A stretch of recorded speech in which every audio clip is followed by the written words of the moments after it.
जब भगवान राम ने हनुमान जी को दिया मृत्युदंड।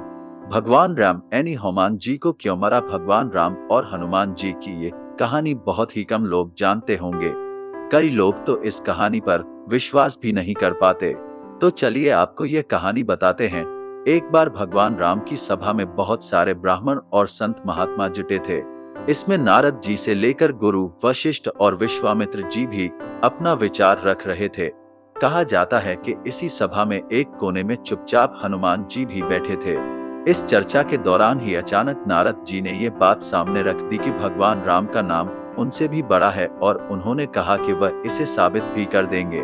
नारद जी ने कहा था ऐसा करने के लिए चर्चा खत्म होने के बाद नारद जी ने हनुमान जी से कहा कि वे सभी ऋषि मुनियों का सत्कार करना शुरू कर दें, लेकिन उन्होंने ये भी कह दिया कि विश्वामित्र को छोड़ दीजिएगा।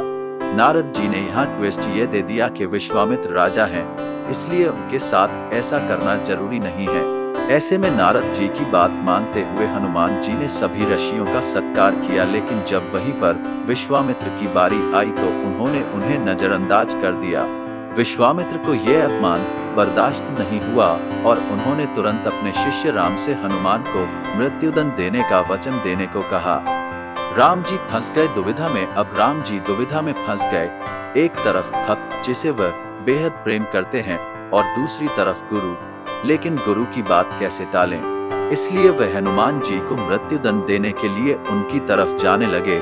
इस बीच नारद जी ने हनुमान जी को कह दिया कि वे डरे नहीं और सिर्फ राम नाम जपते रहें। अब हुआ ये कि उन्हें मारने के लिए भगवान राम जितने भी अस्त्र आजमाते सब के सब फेल हो जाते। इसके बाद गुरु की महिमा ना मिटे, इसके लिए भगवान राम ने अंतिम विकल्प के रूप में ब्रह्मास्त्र चला दिया, लेकिन यह भी विफल हो गया। हार मानकर राम जी को विश्वामित्र के पास जाकर सब सच बताना पड़ा। विश्वामित्र जी खुश हुए और उन्होंने राम जी को वचन से मुक्त कर दिया।